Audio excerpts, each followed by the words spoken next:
अस्सलाम वालेकुम। मैं आज बात करना चाहूँगी मरीम नवाज़ ने जो इमरान खान के बारे में स्टेटमेंट दी है। सबसे पहले तो मैं ये कहूँगी कि देखें, पाकिस्तान में अगर औरत कार्ड का किसी ने बहुत गलत तरीके से इस्तेमाल किया ना, तो वो मरीम नवाज़ हैं।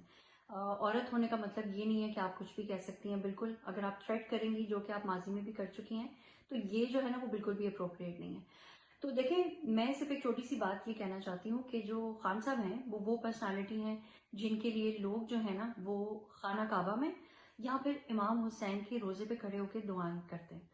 तो देखें, इस तरह के जब आप थ्रेट करती हैं ना, तो अल्लाह से डरना चाहिए, क्योंकि यही लोग जो और ये जो हाथ इमरान खान के लिए उठ रहे हैं ना दुआ के लिए, ऐसा ना हो कि यही हाथ आपके लिए बददुआ के लिए उठें।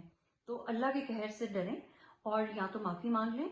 अगर मरीम नवाज माफ़ी नहीं मांगती, तो फिर जो है वो मेरी रिक्वेस्ट यही है कि मरीम नवाज को बैन कर दिया जाए और उन पर जो है ना वो टेम्प्रेरी ट्रैवल बैन लगाया जाए।